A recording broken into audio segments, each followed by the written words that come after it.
आप सबको जय यीशु। आत्मदर्शन टीवी की ओर से इस बाइबल स्टडी प्रोग्राम में मैं आप सबों का हार्दिक स्वागत करता हूं।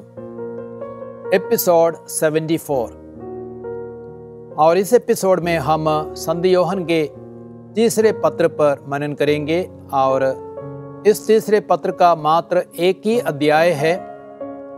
संत यूहन्ना के तीसरे पत्र के अध्ययन के समय मैं 7 मुख्य बिंदुओं पर प्रकाश डालना चाहता हूं। सबसे पहले यूहन्ना के तीसरे पत्र की प्रस्तावना, दूसरा पत्र का लेखक, तीसरा पत्र का रचनाकाल, चौथा पत्र में क्रिस्त, पांचवां पत्र के मुख्य शब्द और आयतें, छठवां पत्र का सर्वेक्षण और सातवां पत्र की मुख्य शिक्षा। अब हम पहले बिंदु पर आते हैं, प्रस्तावना। यह पत्र अध्यक्ष द्वारा कलीसिया के अगुआ गायुस के नाम लिखा गया है। लेखक गायुस की सराहना करता है क्योंकि उसने अन्य क्रिस्तियों की सहायता की है। साथ ही साथ लेखक गायुस से अनुरोध करता है कि वह दियोत्रफस नामक व्यक्ति से सावधान रहे क्योंकि उसका आचरण सही नहीं है। अब हम दूसरे बिंदु को देखते हैं, पत्र का लेखक। यूहन्ना का दूसरा और तीसरा पत्र, क्योंकि वे बहुत ही छोटे हैं और छोटे समुदाय के लिए लिखे गए हैं, प्रारंभ में उतने प्रचलित नहीं हुए। इन पत्रों में जो विषय चर्चा किए गए हैं यूहन्ना के पहले पत्र में नहीं पाए गए हैं। प्रारंभिक कलीसिया के धर्माचार्यों ने इनका बहुत कम उद्धृत किया है, यानी कोट किया है। दूसरी सदी के धर्माचार्य संत इरेनियुस एवं अलेक्जेंड्रिया के क्लेमेंट के विचार में प्रेरित यूहन्ना ही इन पत्रों का लेखक है। यूहन्ना के दूसरे और तीसरे पत्रों में लेखक का नाम तो नहीं है, लेकिन उन पत्रों को पाने वाले लेखक से परिचित थे।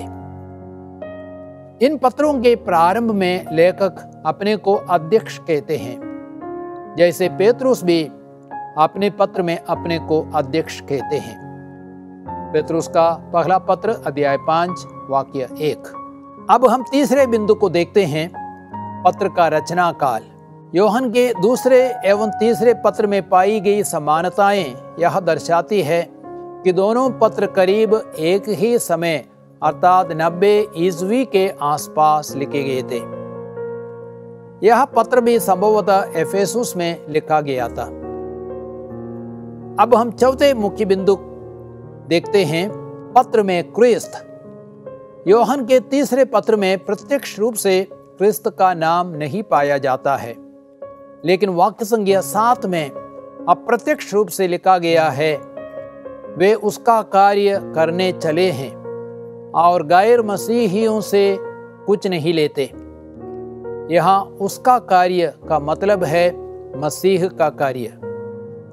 पत्र में कई बार सत्य शब्द का इस्तेमाल किया गया है, वाक्य 3, 4, 8 एवं 12। और यूहन्ना की अन्य रचनाओं में वह सत्य क्रिस्त और उनका वचन ही है। यूहन्ना के सुसमाचार अध्याय 8, 32, 14, 6 और अध्याय 17 वाक्य 17।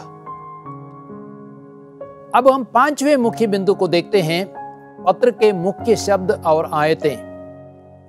मुख्य शब्द है भाइयों का आतिथ्य सत्कार करें।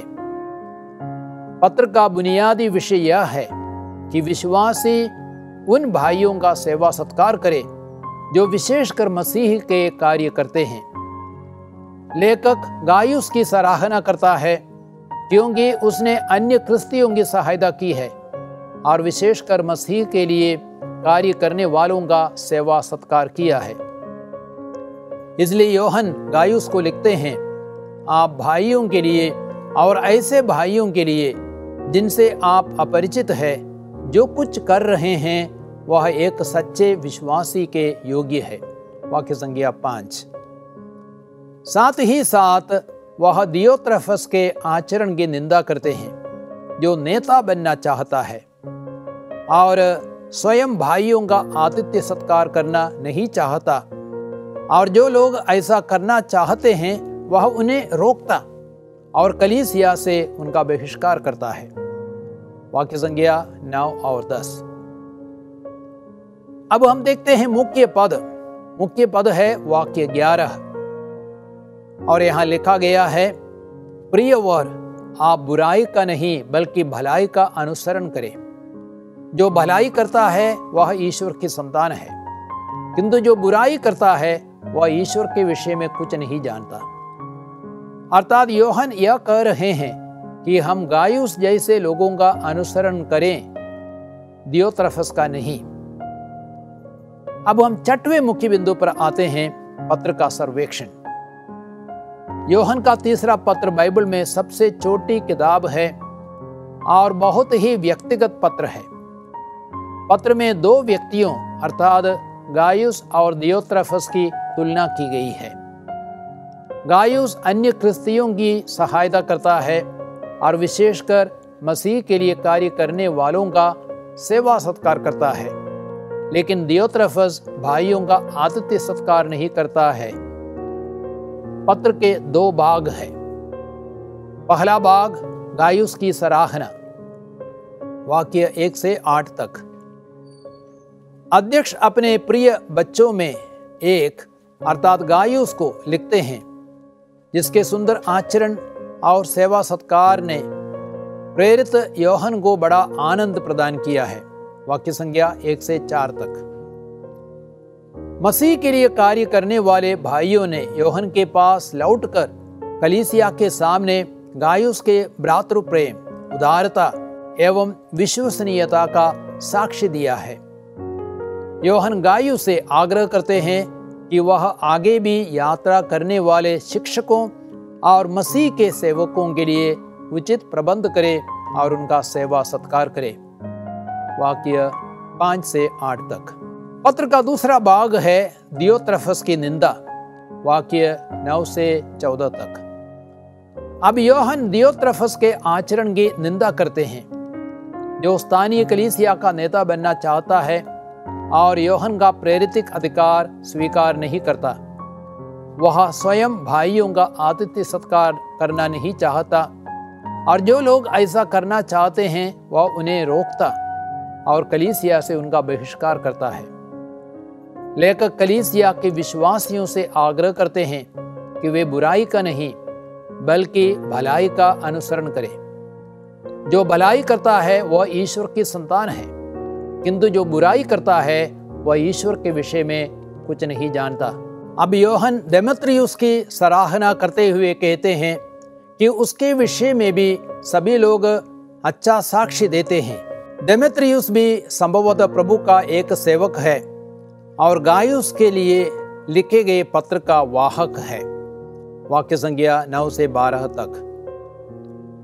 अब हम 7वें मुख्य बिंदु पर आते हैं, अर्थात योहन के तीसरे पत्र की मुख्य शिक्षा। पहली शिक्षा यह है, हमें सत्य के मार्ग पर चलना है और जो ऐसा करते हैं उनकी सराहना करनी है। गायुस अपने क्रिस्ती विश्वास के प्रति वफादार था और उसने अपने सेवा सत्कार द्वारा यह दिखाया कि वह क्रिस्त का सच्चा शिष्य था। योहन यह सुनकर बहुत आनंदित थे कि उनके बच्चे सत्य के मार्ग पर चल रहे थे। गायुस अपने अच्छे उदाहरण द्वारा कलीसिया के लोगों को अच्छा संदेश दे रहा था। यह उदाहरण इसलिए भी जरूरी था क्योंकि दियोत्रफस विश्वासियों को बुरा आदर्श दे रहा था। दूसरी मुख्य शिक्षा है, हमें अपना घर विश्वासी भाइयों के लिए और विशेषकर मसीह के सेवकों के लिए खोलना है। गायुस विश्वासियों एवं मसीह के सेवकों को अपने घर में स्वागत करता था और उनका आतिथ्य सत्कार करता था। वह उनके लिए भोजन और आवास का प्रबंध करता था। संत पेत्रुस कहते हैं, आप खुशी से एक दूसरे का आतिथ्य सत्कार करें। पेत्रुस का पहला पत्र अध्याय 4 वाक्य 9। इब्रानियों का पत्र कहता है, आप लोग आतिथ्य सत्कार नहीं भूले, क्योंकि इसी के कारण कुछ लोगों ने अनजाने ही अपने यहाँ स्वर्गदूतों का सत्कार किया है। इब्रानी 13 वाक्य 1 से 2 तक। तीसरी मुख्य शिक्षा है, हमें कलीसिया के कल्याण के लिए कार्य करना है, अपने लिए नहीं। गायुस निस्वार्थ मन से सुसमाचार के सेवकों को अपने घर में स्वागत करता था और उनका आतिथ्य सत्कार करता था, लेकिन दियोत्रेफस अपने स्वार्थ और अहम से प्रेरित होकर स्थानीय कलीसिया का नेता बनना चाहता था और योहन का प्रेरितिक अधिकार स्वीकार नहीं करता था। वह स्वयं भाइयों का आतिथ्य सत्कार नहीं करना चाहता था और जो लोग ऐसा करना चाहते थे वह उन्हें रोकता और कलीसिया से उनका बहिष्कार करता। हमें गायुस की तरह निस्वार्थ मन से सुसमाचार के प्रचार के लिए और कलीसिया के कल्याण के लिए कार्य करना है। संत पौलुस कहते हैं, आप सब मिलकर मसीह का शरीर है और आप में से प्रत्येक उसका एक अंग है। कुरिन्थियों का पहला पत्र अध्याय 12 वाक्य 27। और चौथी मुख्य शिक्षा है, हमें भलाई का अनुसरण करना है, बुराई का नहीं। लेखक हमसे आग्रह करते हैं और कहते हैं, आप बुराई का नहीं बल्कि भलाई का अनुसरण करें। जो भलाई करता है वह ईश्वर की संतान है, किंतु जो बुराई करता है वह ईश्वर के विषय में कुछ नहीं जानता। वाक्य 11। संत पौलुस कहते हैं, आप लोग बुराई से हार न माने बल्कि भलाई द्वारा बुराई पर विजय प्राप्त करें।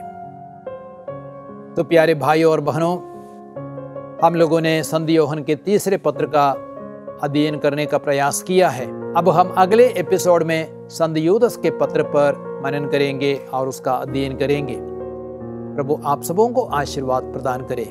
सर्वशक्तिमान परमेश्वर पिता पुत्र पवित्र आत्मा आपको आशीर्वाद प्रदान करे। आमीन।